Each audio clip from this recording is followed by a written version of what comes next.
사도행전 1장 1절에서 8절 성령이 이끄시는 교회에 대해서 함께 말씀을 나누도록 하겠습니다. 저희가 2주 전부터 지금 그 안에 진리 교회는 어떤 교회가 되어야 되는가 하나님께서 우리에게 주시는 우리의 교회의 모습들, 교회의 비전들에 대해서 우리가 함께 나누고 있습니다. 첫 번째 주에는 어떤 교회였죠? 그 안에 진리 교회는 어떤 교회가 되어야 된다? 하나님의 말씀을 하나님의 말씀을 대언하는 교회입니다. 그리스도의 교회, 하나님의 교회는 하나님의 말씀이 선포되는 교회, 사람의 말이 아니라 이 세상의 지혜도 아니라 살아계신 하나님의 말씀을 선포하고 그 말씀을 듣는 교회가 되어야 됩니다. 그것이 그 안에 진리교회.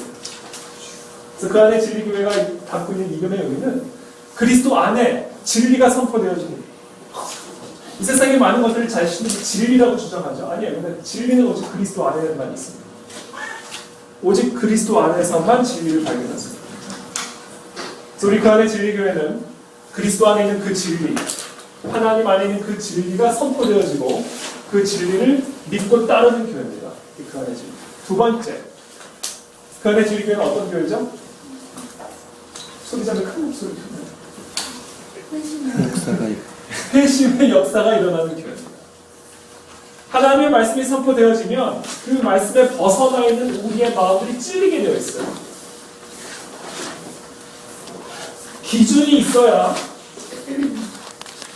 우리의 위치를 확인할 수가 있습니다. 센테치베리가 쓴 그 소설 이름이 뭐죠? 어린 왕자. 저도 알아요. 글쎄 보면 그런 이야기가 나와요. 나에게 나침반은 아무 소용이 없다. 왜? 내가 지금 어디 있는지 모르니까. 내가 어디 있는지 모르는 나침반이 무슨 소용이 있어?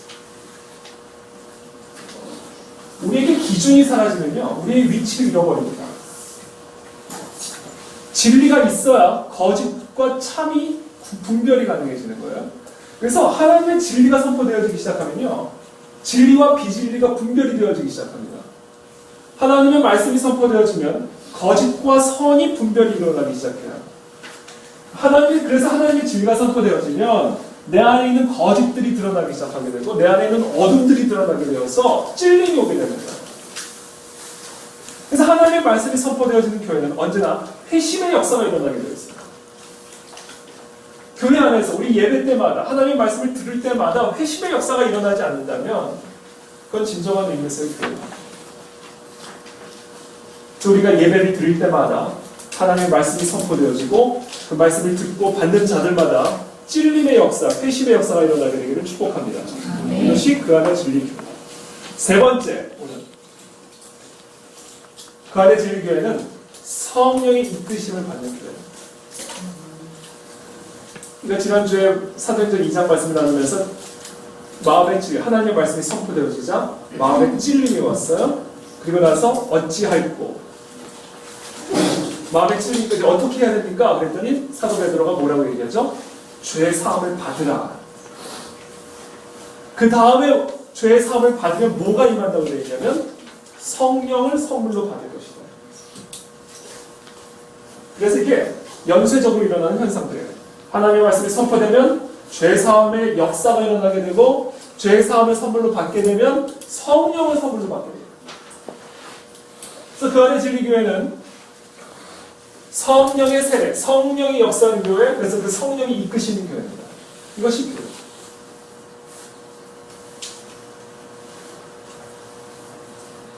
교회는 무엇인가? 교회는 어떤 일을 하는 곳이고 교회에서 선포되어지는 메시지는 무엇인가? 우리가 그것을 확인을 하려면 우리는 언제나 반드시 사도행전으로 돌아가야만 합니다.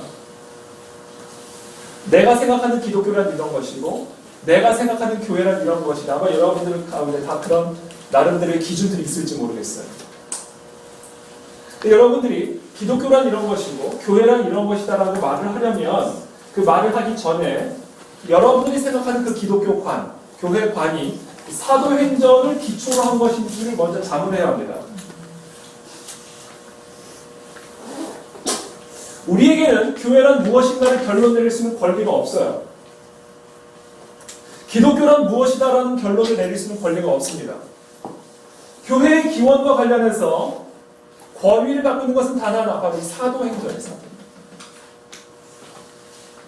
그래서 아무개 목사 또는 아무개 신학자의 교회론이 중요한 것이 아니라 우리 교회의 기준, 우리 교회의 뿌리는 사도행전에 나타난 교회의 모습이 돼요. 또 오늘 우리가 사도행전을 바라보는. 자, 사도행전의 저자는 누구죠? 누가입니다. 누가의 직업이 뭐였죠? 의사였습니다. 동시에 역사가였어요. 의사는요, 여러분 주변에 의사 선생님이 계시겠지만 의사 선생님의 직업마다 나름대로 특징들이 다 있습니다. 목사들이 갖고 있는 직업 그게 좀 있고요. 또 이 변호사 또는 의사 또는 선생님 또는 신학자 이 직업마다 그 직업이 개발시켜주는 특성들이 좀 있어요. 목사님들의 가장 중요한 특징이 뭔지 아세요? 자기 생각이 그리스도의 뜻이라고 생각해요. 그래서 우리 여행사 대표님도 계시지만 여행사 그 가이드가 제일 힘들어하는 여행 집 그룹들이 있어요. 저희 가이드로부터 직접 들은 얘기예요. 누구게요? 목사. 쟤한테 제일 말을 안 듣는다는 거예요. 예? 선생님은 말을 안 듣나요? 네. 근데 가르치는 직업. 항상 가르쳐야 되니까 배우는 자세가 좀 부족한 경우겠죠. 제가 우리 신학자들하고 식사를 한번 한 적이 있어요. 신학자들하고. 신학교 교수님들하고. 근데 그 옆에 호텔 이름이 미란다 호텔이었어요. 이천에 있는 어떤 음식점에서 식사를 하는데 옆에 유리창에 비치는 미란다 호텔인데 갑자기 신학교 총장님이 딱 저 미란다의 어원이 무엇일까? 갑자기 질문을 던지는 거예요. 식사 중에. 그러더니 갑자기 모든 신학교 교수님이 막 뭐 인터넷을 뒤지더니 이 미란다의 어원을 결국은 찾아내가지고 그것에 대한 토론을 한 20분 정도 하더라고요. 미란다의 이 의미예요. 이게 다 직업병이죠. 변호사들은 논쟁을 하기로 죠. 제가 이야기를 하려고 했구나. 누가는 의사예요. 그래서 이 사람은 직업병이 있어요. 뭔지 아세요? 치밀해요. 왜? 사람의 생명을 다루는 직업이기 때문에 한순간의 실수가 사람의 생명을 왔다 갔다 하는 그런 어떤 직업이기 때문에 상당히 치밀하고 조심스럽고 정확합니다. 그 사람이 역사를 쓴 거예요. 그것도 데오빌로라고 하는 당시 로마 시대에 상당한 지위에 있는 그러한 자에게 이 예수 그리스도라는 인물을 통해 나타난 역사를 설명해 주기 위해서 치밀하게 조사 분석해서 쓴 책이 바로 사도행전입니다. 누가복음과 사도행전. 우리 사도행전 1장 1절에서 2절 말씀 같이 읽어보겠습니다. 3절까지 시작. 내가 먼저 쓴 글에는 물은 예수께서 행하시며 가르치시기를 시작하시고 그가 택하신 사도들에게 성경으로 명하시고 승천하신 날까지 이를 기록하시니라. 그가 고난받으신 후에 또한 그들에게 확실한 많은 증거로 친히 살아계심을 나타내사 40일 동안 그들에게 보이시며 하나님 나라의 일을 말씀하신다. 지금 우리에게 일어난 이 예수 그리스도를 통해 나타난 지금 이 초대교회에 나타난 이 역사들을 의사적인 어떤 그런 관점에서 치밀하게 조사를 해서 데오빌로에게 쓴 책, 그것이 누가복음과 사도행전입니다. 자, 어떤 이야기였는가? 이 누가가 기록한 이 이야기의 핵심적인 내용은 무엇인가? 이겁니다. 아주 평범하고 단순하고 무식하고 무지하다고 여기는 아주 소수의 사람들이 있었어요. 어부이기도 했고 세리이기도 했고 예수를 따르던 자들 가운데 창녀들도 있었고 정말 세상 사람들이 너무나 평범하고 단순하고 무식하고 무지하다고 여긴 그 소수의 사람들이 세상을 뒤집었다라는 이야기. 사도행전 17장 6절 말씀 그대로 소수의 무리, 그것도 천대받고 멸시받던 그 평범한 소수의 무리들이 세상을 뒤집어 놓았다라는 그 이야기를 기록합니다. 불과 200년 사이에 대로마 제국에서 가장 강력한 세력이 된 그 이야기. 3세기가 시작될 무렵에는 기독교라는 그 그룹들이 너무나 강력해져서 국가 종교로 공인해 주어야 될 만큼 강해질 수 있었던 그 핵심적인 그 이야기를 기록한 책입니다.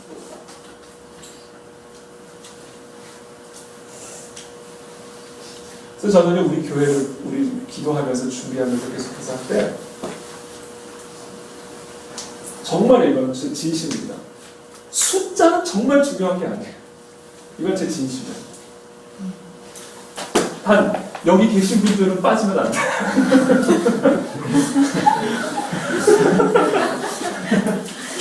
제 무슨 말이에요? 그런데 기본적으로 숫자가 중요합니다. 정말. 이거는 이 성경에 나타난 원리예요.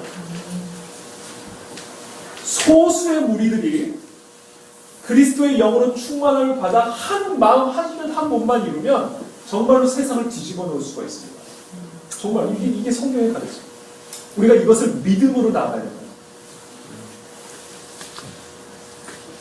근데 이 소수의 무리들이 그 강력한 로마 제국을 뒤집어 놓을 수 있었던 그 핵심적인 이유가 어디 있는지 아세요? 그들이 어떤 정치 사상을 접했기 때문이 아닙니다. 기독교는요, 사상이 아니에요. 기독교는 사실입니다. 필로소피가 아니라 팩트예요. 사상은 세상을 바꿀 수 없어요. 근본적으로. 물론 강력합니다. 그러나 사상은, 인간의 필로소피는 세상을 근본적으로 변화시킬 수 없습니다. 오직 팩트만이, 사실이 세상을 변화시킬 수가 있습니다. 기독교는 사실이에요. 하나님의 아들이 인간의 모습으로 지구라는 공간 속으로 들어오셨다는 사실, 세상의 역사 가운데로 들어오셨다는 그 사실이 기독교입니다. 기독교는 그 하나님의 아들이 죄인의 모습으로 십자가에 죽으셨다가 3일 만에 죽은 자 가운데서 다시 살아나셨다는 사실이에요. 그게 기독교예요. 그리고 그 죽으시고 부활하신 그리스도를 받은 믿음으로 영접한 우리 모두에게 죄 사함이 임했다라는 그 사실, 그 사실이 기독교입니다. 이 사실이 세상을 뒤집어 놓은 거예요. 어떻게 보면 그 사람들이 뒤집어 놓은 게 아니에요. 이 사실이, 그리고 이 사실을 전파하는 사람들을 통해 세상이 뒤집히고 가정이 뒤집히고 나라와 민족이 뒤집히기 시작해요.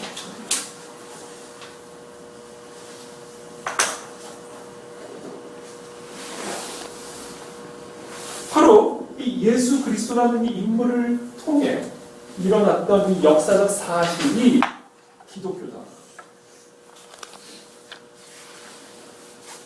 그래서 누가가 바로 그 사실을 아주 주도 면밀하게 조사하고 분석해서 데오빌로라고 하는 이방인에게, 로마 제국에 나름 위치를 가진 그러한 자에게 자세하게 설명하고 있는 책, 누가복음과 사도행전이다.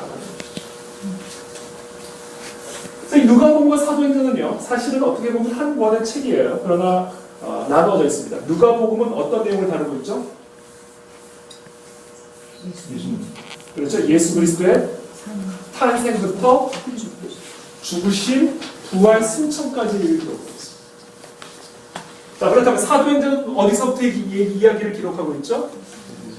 승천하신 이후에 그리스도의 영이 임한 그 사건부터 쭉 기록하고 있는 책이에요. 이게 누가복음과 사도행전의 순서입니다. 자, 그래서 예수 그리스도의 승천, 그리고 그리스도의 영의 강림, 요 사이를 연결시켜주는 가장 중요한 말씀이 바로 1장 4절 5절 말씀입니다. 이 4절 5절 말씀을 통해 우리는 누가복음과 사도행전의 연결고리를 이해할 수 있고, 사도행전을 통해 나타난 교회의 역사, 성령의 역사들을 이해할 수 있는, 해석할 수 있는 관점이 생길 수 있습니다. 1장 4절 5절 말씀 다 같이 함께 읽어보겠습니다. 4절 5절 시작. 사도와 함께 모이사 그들에게 문구하여 이르시되 예루살렘을 떠나지 말고 내게서 들은 바 아버지께서 약속하신 것을 기다리라. 요한 율로 세례를 베풀었으나 너희는 몇 날이 못되어 성령으로 세례를 받으리라 하셨느니라. 예수님이 이제 승천하시면서 유언처럼 남기고 떠나가신 말씀입니다. 이 말씀과 함께 사실상 누가복음은 공부가 되고, 이 말씀과 함께 사도행전이 시작이 되는 겁니다. 겹치는 부분입니다.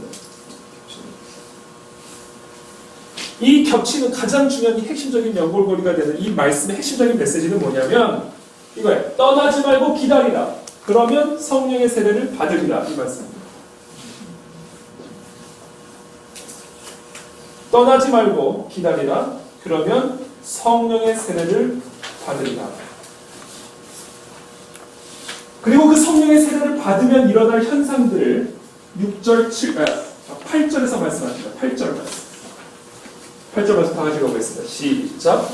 오직 성령의 능력이 임하시면 너희가 권능을 받고 예루살렘과 온 유대와 사마리아와 땅끝으로 내 증인이 되리라. 자, 그러니까 지금 이 1절, 4절, 5절 그리고 8절 말씀을 통해 예수님께서 떠나가시면서 제자들에게 말씀하신 마지막 말씀은 반드시 떠나지 말고 기다리면 성령의 세례를 받을 것이고 성령의 세례가 임하면 땅 끝까지 이르러 내 증인이 될 것이다 라는 말씀이에요. 이 말씀을 통해 그리스도의 교회가 탄생한 겁니다. 그래서 그리스도의 교회는 두 가지를 가지고 있는 교회. 첫 번째, 그리스도의 영으로 충만한 교회. 성령으로 충만한 교회가 그리스도의 교회입니다.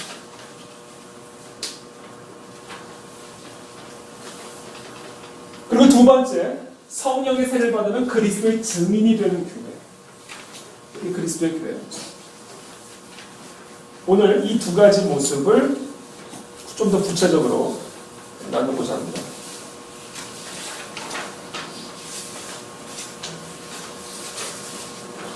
먼저 그리스도의 영으로 충만한 교회. 우리 4절, 5절 말씀을 보면 그리스도의 영으로 충만한 교회가 반드시 갖춰야 할 모습들, 요건들, 조건들이 있습니다. 4절 말씀을 제가 읽어드릴게요. 사도와 함께 모이사 그들에게 분부하여 이르시되 예루살렘을 떠나지 말고 내게서 들은 바 아버지께서 약속하신 것을 기다리라. 요한은 물로 세례를 베풀었으나 너희는 몇 날이 못되어 성령으로 세례를 받으리라 하셨습니다. 첫 번째, 떠나지 말아야 돼. 그리스도의 영으로 충만한 교회는 예루살렘을 떠나지 말아야 돼요. 1번에 들어간 정답입니다. 예루살렘을 떠나지 말고. 이게 오늘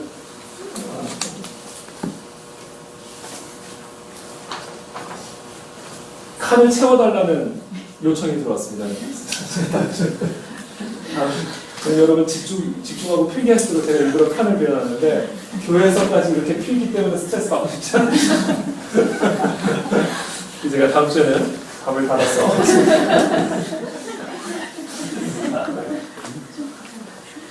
예루살렘을 떠나지 말라. 이건 무슨 얘기냐? 그리스도의 교회는요, 성령의 이끌림을 받는 교회라는 떠나고 싶다고 떠나면 안 돼요. 당연히 예루살렘을 떠나서 복음을 전해야죠. 온 유대와 사마리아와 땅까지 가야 됩니다. 그런데 가는 건 가되 너희 마음대로 가면 안 돼. 너의 열정으로 가면 안 된다는 거예요. 너의 지혜로 가는 게 아니에요. 그리스도의 교회는 성령의 이끌림을 받아 떠나는 교회지 내가 떠나고 싶다고 떠날 수 있는 교회가 아닙니다. 그래서 예수님께서 예루살렘을 떠나지 말라는 이 명령의 메시지는 무엇이냐? 성령이 오실 때까지 꼼짝하지 말고 대기하는 거예요. 성령의 인도하심을 받을 때까지는 움직이지 말라는 거예요. 스스로를 인도하지 말라는 거예요.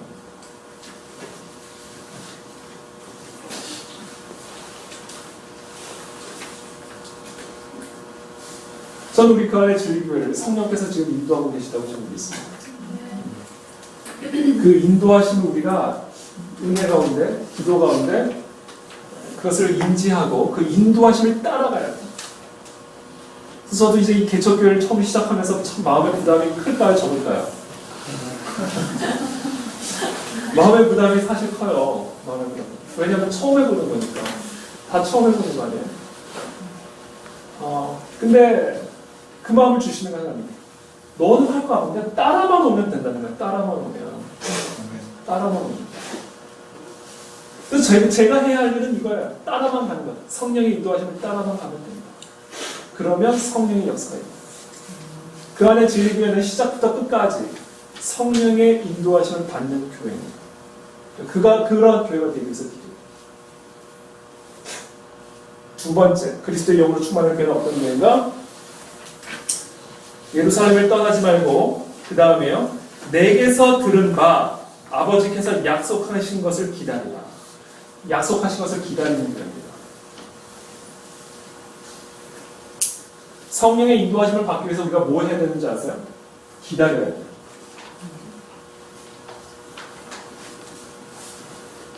우리가 성령의 인도하심을 받기 위해서 뭐를 해야 될까요? 성령이 이를 위해서 무엇을 해야 될까요? 우리가 해야 하는 게 뭐냐? 기다리는 겁니다. 그래서 하나님의 일은 언제나 하나님을 기다리면서부터 시작이 됩니다.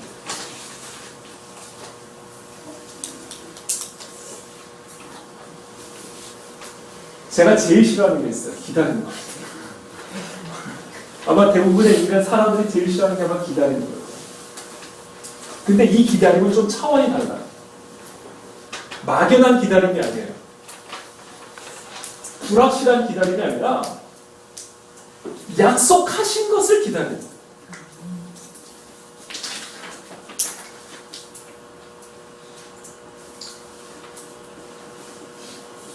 그냥 사람의 약속이 그리스도의 약속에 기초한 기다림.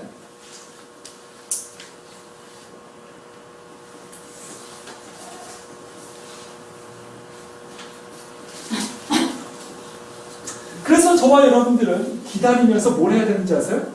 기대해야 돼요. 기대. 그러니까 약속을 기초로 한 겁니다. 그것도 사람의 약속도 아니에요. 하나님의 약속을 기초로 한 기다림이기 때문에 기다리면서 불평하면 안 돼요. 기다리면서 초조해하면 안 돼요. 기다리면서 기대해야 합니다. 저는 이 기대감이 우리 가운데 회복되기를 축복합니다.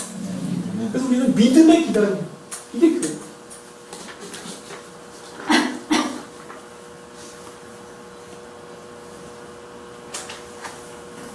바로 초대교회에 예수님 승천하자마자 예수님의 제자들이 바로 그와 같은 기대감으로 기다리고 있었다. 이 기대감으로 기다리는 공동체의 가장 중요한 특징이 있습니다. 그 중요한 특징을 우리가 13절, 14절에서 볼 수가 있습니다. 우리 12절부터 읽어볼까요? 12절에서 14절까지 한 목소리를 읽어보겠습니다. 시작! 제자들이 강나보다 하는 산으로부터 예루살렘에 돌아오니 세상은 예루살렘에서 가까워 안식에 갖게 아니하니라. 들어가 그들이 요한은 다락방으로 올라가니 베드로, 요한, 야고보, 안드레와 빌립, 도마와 바돌로메, 마테와 및 알페오의 아들 야고보, 셀로시 시몬, 야고보의 아들 유다가 거기 있어 여자들과 예수의 어머니 마리아와 예수의 아우들과 더불어 마음을 같이하여 오로지 기도에 있으리라. 약속을 기초로 한 기다림은요 반드시 기도로 나타나요. 근데 있잖아요, 오로지 마음을 같이하여 오로지 기도에 있어요.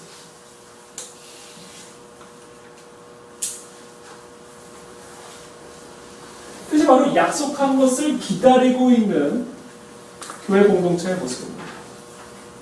이것이 우리 안에 있어야 돼요.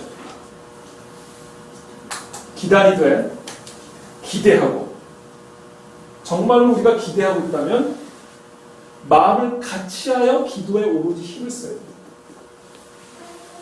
여기서 중요한 게 마음을 같이하는 겁니다. 마음을 같이. 사람들이 수천 명, 수만 명이 모여 있어도요, 마음이 같아지지 않으면 그 수는 허수입니다. 그러나 소수의 무리라 할지라도 그리스도의 영으로 말미암아 마음을 하나로 묶고 오로지 기도에 함께 힘쓰면 즉 고농축 우라는과 같은 어마어마한 영적 폭발력을 가질 수 있습니다. 이게 초대교회의 모습이었어요. 그래서 사단은요, 그래서 뭐를 공격하는가? 마음을 공격하는 거예요. 마음을 같이 하지 못하도록. 그래서 우리가 이것을 힘써 지켜야 됩니다.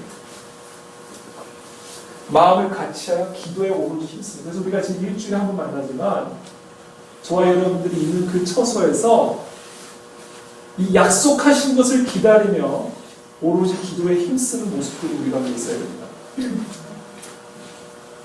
우리 청년들 카톡방에 보면 그 369 기도가 있습니다. 369 기도창을 올려가지고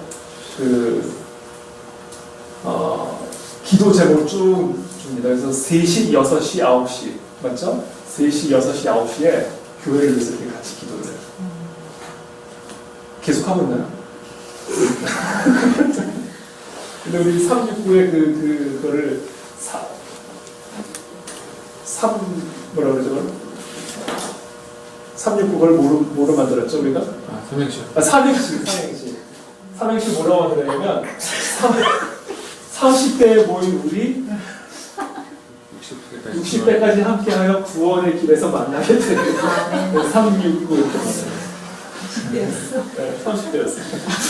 잘 만들었어요. 그런 것들이죠. 이런 노력들. 그래서 우리가 마음을 같이 하는 일에 트는 이 사단의 영적 공격을 인식을 하고 마음을 함께 하는 일에 힘을 써야 됩니다. 그러면서 오로지 기도에 힘써야 됩니다. 지금 우리가 그때 지금 이 교회 그 시즌입니다. 이 시즌을 통과해야 그 약속하신 것을 경험하고 누리는 단계로 나아갈 수가 있어요. 세 번째, 그리스도의 영으로 충만한 교회는 말 그대로 이 말씀 그대로 1장 5절에 요한은 물로 세례를 베풀었으나 너희는 몇 날이 못 되어 성령으로 세례를 받으리라. 성령으로 세례를 받으리라. 성령으로 세례를 받는 방법입니다. 하나님의 말씀대로 예루살렘을 떠나지 말고 성령의 인도하심을 기대하며 기다리고 있을 때, 오로지 기도에 힘쓰며 기대하며 기다리고 있을 때 세 번째 성령의 세례를 받게 될 것이다. 사도행전 2장에 보면 그 성령의 세례가 임하는 장면들이 기록이 되어 있습니다. 사도행전 2장 1절 잠깐 한번 볼까요? 오순절 날이 이미 이름에 그들이 다 같이 한 곳에 모였던 한 곳에 모였어요. 호련히 하늘로부터 급하고 강한 바람 같은 소리가 있어 그들이 앉은 온 집에 가득하며 마치 불의 혀처럼 갈라지는 것들이 그들에게 보여 각 사람 위에 하나씩 임하여 있더니 그들이 다 성령의 충만함을 받고 성령이 말하게 하심을 따라 다른 언어들로 말하기를 시작합니다. 오순절 날이 이후에 때가 참에 성령이 임한 거예요. 호련히 갑자기 하늘로부터 급하고 강한 바람 같은 소리가 있어 그들이 앉은 온 집에 가득했고 불의 혀처럼 갈라진 것들이 그들에게 보여 각 사람 위에 임하였다. 이와 같은 성령의 역사가 일어난 겁니다. 이 2장 1절에 보면 이미 이르매라는 단어가 되어 있어요. 오순절 날이 이미 이르매. 여기서 말하는 이미는 마침내, 드디어 기다렸는데 기대하며 기다리며 오로지 기도에 힘쓸 때 드디어 마침내 성령이 임했다라는 거예요. 이미. 근데 이것은 오늘날 우리 입장에서 바라봤을 때는 이것은 누가의 관점에서 쓴 것이지만 오늘날 이미 오순절이 지났고 성령이 임한 이 시대적인 관점에서 보았을 때 이 이미는 이미 왔다는 거예요. 성령이 우리가. 이미. 언제? 2000년 전에. 그래서 어떤 의미에서는 과거에 이 제자들이 성령을 기다렸던 그 기다림의 의미는 좀 다를 수 있어요. 우리는 이제 뭐 하면 돼요? 이미 오셨기 때문에 받으면 돼요. 누리면 되는 거예요. 그 성령의 임재 가운데로 들어가 버리면 되는 거예요. 그래서 오늘 이 시간 우리가 기도하기를 우리가 이 성령의 세례를, 성령의 강림을, 성령의 인도하심을 지금 이 순간부터 누리는 그 단계로 들어갈 수 있도록 기름 부어 주시옵소서. 이것이 우리의 기도의 제목입니다. 왜? 이미 임하십니다. 그 성령을 우리 모두가 이 시간 받게 되기를 축복합니다. 이 성령의 세례를 받을 때 나타나는 세 가지 현상이 있습니다. 이 성령의 세례를 받아 그리스도의 증인이 되었을 때 이 성령의 세례를 받았을 때 나타나는 세 가지 현상. 1장 8절 말씀에 나와 있습니다. 1장 8절 말씀 다 같이 한번 읽어보겠습니다. 시작. 오직 성령이 너희에게 임하시면 너희가 권능을 받고 예루살렘과 온 유대와 사마리아와 땅까지 이르러 내 증인이 되리라. 번째 현상, 권능을 받게 됩니다. 권능을 받게 됩니다.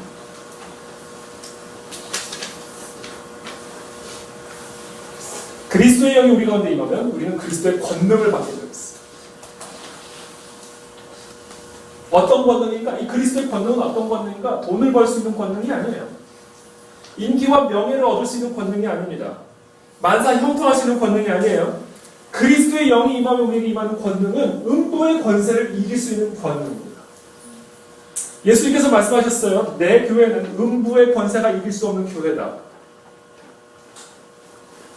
그렇기 때문에 그리스도의 영이 임한 그리스도의 교회는 음부의 권세를 이길 수 있는 권능이 있는 교회입니다. 이것이 바로 그리스도의 영이 임하면 우리에게 임하는 권능의 핵심입니다. 이 음부의 권세는 마귀의 권세입니다. 사단의 권세, 이 사단의 권세를 이길 수 있는 권능이 저와 여러분에게 임한다. 저는 이 시간 그와 같은 권능이 우리 모두에게 임하게 되기를 축복합니다. 여러분, 마귀의 공격은요, 언제나 실제적이에요. 추상적인 것이 아니에요. 마귀는 실제로 우리의 건강을 공격합니다. 실제로 우리의 위를 공격하고, 우리의 장을 공격하고, 우리의 심장을 공격하고, 우리의 눈을 공격하고, 우리의 귀를 공격하고, 우리의 피부를 공격해요. 실제로. 마귀는 실제로 우리의 정신과 마음과 영혼을 공격합니다. 실제로. 아무 일도 안 일어날 것인데 두려움을 가져다 주고요. 전혀 걱정할 일도 아닌데 걱정하게 만들어요. 이 사람이 나를 미워하지도 않고 있는데 괜히 저 사람이 나를 미워할 거라고 생각하게 만듭니다. 이게 사단의 공격이에요. 실제적인 공격입니다. 또한 사단은 실제로 우리의 경제적 자산을 공격합니다. 우리의 명예와 평판을 실제로 공격해요. 우리의 가정을 공격하고요. 우리의 배우자를 공격하고요. 우리의 자녀들을 공격하고 우리의 직장을 공격합니다. 이게 마귀예요. 근데 그리스도의 권능이 우리에게 임하면 그와 같은 마귀의 권능을 이길 수 있는 권능이 임한다. 그 음부의 권세를 피할 수가 없어요. 이 세상의 역사가 끝날 때까지 이 사단의 공격은 끊임이 없을 거예요. 그러므로 우리는 그 공격을 피할 것을 생각을 하면 안 돼요. 그 공격을 이겨낼 생각을 해야 돼요. 그럼 그 공격을 어떻게 이겨낼 수 있는가? 그 음부의 권세를 이길 수 있는 그리스도의 권능을 받아야 돼요. 그리스도의 교회는 바로 이 음부의 권세가 다스리는 세상 속에서 세워지는 것이기 때문에 그 음부의 권세를 이길 수 있는 권능으로 이루어지지 않은 교회는 교회를 세워받을 수가 없습니다.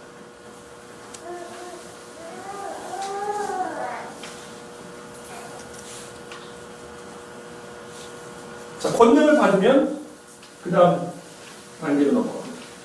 그리스도의 영이 와요. 그리스도의 권능을 받으면 두 번째 현상이 나타납니다. 너희가 권능을 받고 그 다음에 예루살렘과 온 유대와 사마리아와 땅 끝까지 이르게 된다.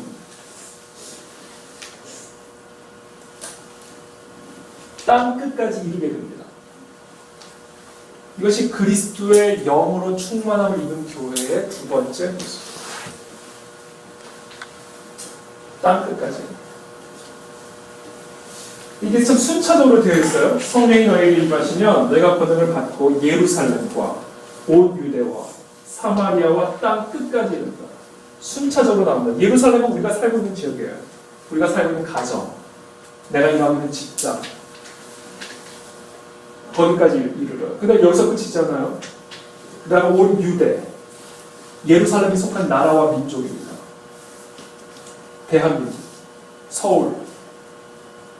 근데 이 대한민국에만 그치지 않아요. 사마리아까지 가요. 사마리아는 어떤 곳이에요? 혈통이 불순한 혈통이죠. 유대인들과 이방 민족이 짬뽕이 된 혈통입니다. 그래서 멸시를 받던, 개처럼 여김을 받던 곳이에요. 그래서 한 민족, 한 나라 안에 살지만 멸시를 받고 있는 소수자들, 약자들, 혼혈아들, 장애인들,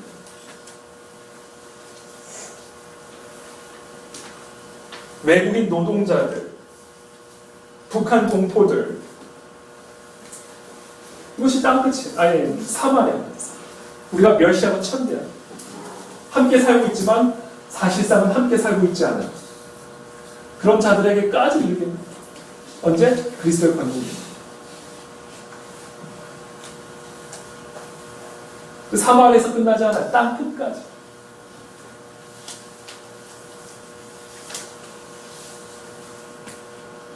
땅 끝은 어떤 곳인지 아세요? 저는 이렇게 묵상했어요. 절대로 가고 싶지 않은 곳. 여러분들 속에 절대로 나는 안 가고 싶은 곳. 그곳이 땅 끝입니다. 절대로 만나고 싶지 않은 사람. 그곳이 땅 끝이에요. 거기까지 이르게 된다는 거예요. 그리스도의 권능이 임하면. 대한민국 사람에게 있어서 정말로 받아줄 수 없는 사람이 있어요. 누구요? 일본 사람. 일본 사람. 일본 사람들에게까지 이르게 한다는 거예요.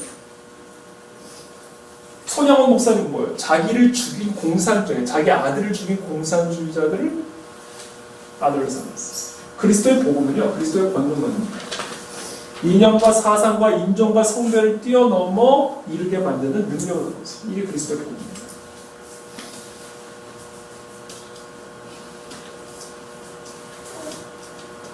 도저히 용서하고 화해할 수 없는 그것이 바로 땅끝이다. 그래서 그리스도의 권능이 우리에게 임하면 예루살렘과 온 유대와 사마리아와 땅끝까지 이르게 하기 위해서 내 마음의 장벽부터 허물으십니다. 왜? 내 마음의 장벽이 허물어야 예루살렘도 나아갈 수 있고 온 유대와 사마리아와 땅끝까지도 이룰 수 있는 거예요. 도저히 화해할 수 없는 장벽들, 도저히 손을 잡을 수 없는 그런 장벽들, 용서와 화해가 이루어지는 역사들이 일어나죠. 이제 그리스도의 권능이 우리에게 임합니다.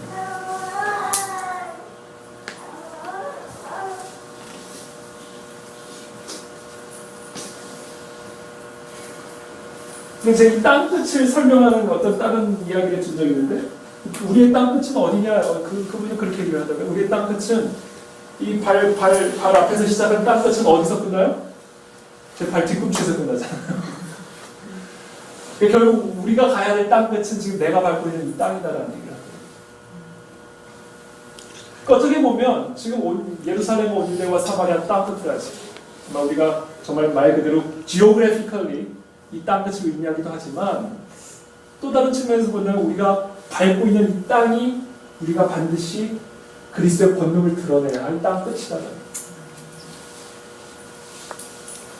우리 여기 약국이 땅끝이고 우리 안목동에 있는 우리 사옥이 땅끝이고 우리의 직장, 우리의 학교, 우리의 가정, 우리의 학교, 우리의 그래서 그 땅끝에 이르러 그리스도의 권능을 드러내기 위해서는 우리는 날마다 다 같이 함께 모여 기도에 오로지 힘쓰는 예배 처수가 반드시 필요하다는 거예요. 매 주마다 예배를 통해 성령의 권능을 받아서 세상 속으로 들어가 그리스도의 권능을 증거해야 됩니다. 세 번째, 마지막입니다. 그리스도의 권능을 받아 땅 끝까지 이르러 무엇을 하냐면 그리스도의 증인이 되는 겁니다. 말씀 그대로 예루살렘과 온 유대와 사마리아와 땅 끝까지 이르러 내 증인이 되리라. 그리스도의 증인이 되는 겁니다.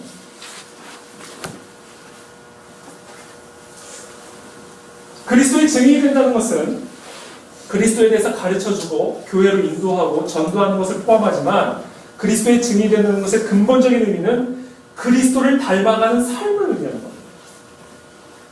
우리가 어떻게 그리스도의 증인이 될 수 있는가? 그리스도를 닮은 삶을 통해 그리스도의 증인이 될 수 있습니다. 그리스도의 라이프 스타일, 그리스도의 우선순위, 그리스도의 마음, 그리스도의 말, 그리스도를 닮아가는 삶을 통해 우리는 그리스도의 증인이 될 수가 있습니다. 그래서 존 풀턴은 오늘날의 복음 전도에서 이렇게 썼어요. 가장 효과적인 선포는 자신이 말한 바를 그대로 구현해내는 사람들의 선포다. 그들은 곧 그들이 전하는 메시지다. 그리스도인들은 그들이 말하는 것과 같은 모습이 되어야 합니다. 그리스도의 증인이 된다는 것은 그리스도와 같은 닮은 삶을 살아가는 것입니다. 이 그리스도와 닮은 삶을 살아가는 유일한 방법이 있어요. 그게 뭔지 아세요? 그리스도의 영이 우리가 믿는. 그리스도의 영이 우리 안에 임해야만 우리는 그리스도를 닮은 삶을 살아갈 수가 있어요. 그래서 이 말씀을 마지막으로 제가 오늘 설교를 마치겠습니다. 윌리엄 템플이 셰익스피어를 비유로 다음과 같이 이야기를 합니다. 내게 햄릿이나 리어 왕 같은 희곡을 주고 그런 희곡을 쓰라고 말하는 것은 아무런 소용이 없는 일이다. 셰익스피어는 할 수 있지만 나는 할 수 없다. 그러면서 이렇게 이야기합니다. 내게 예수님의 삶과 같은 삶을 보여주고 그렇게 살라고 하는 것은 아무런 소용이 없는 일이다. 예수님은 그렇게 살 수 있지만 나는 그럴 수 없다. 그러나 셰익스피어의 재능이 내 속에 들어온다면 나도 그처럼 희곡을 쓸 수 있다. 마찬가지로 예수님의 영이 내 속에 들어온다면 나도 그분처럼 살아갈 수 있다. 이렇게 이야기합니다. 그렇기 때문에 그 안에 진리교회는 그리스도의 영의 충만함을 받아 그리스도의 이끄심을 따라 땅 끝까지 이르러 그리스도의 증인이 되는 교회. 그와 같은 증인이 되기 위해서 우리는 그리스도와 같은 삶을 살아가야 되고 또 그리스도와 같은 삶을 살아갈 수 있는 유일한 방법은 그리스도의 영으로 충만함을 입는 것이다. 저는 오늘 이 시간 그와 같은 그리스도의 영으로 충만함을 입는 그런 은혜와 역사가 이 시간 우리가 누리게 되기를 축복합니다. 그래서 그리스도의 권능을 받아 그리스도의 증인이 땅 끝까지 이룰 수 있도록 저희 함께 기도하며 나가도록 하겠습니다. 이렇게 기도할 때 이 시간 성령님 우리 안에 임하여 주십시오. 우리 권능으로 임하여 주시고 우리를 이끌어 주시옵소서. 이렇게 각자에게 주신 마음을 가지고 기도하며 나가겠습니다.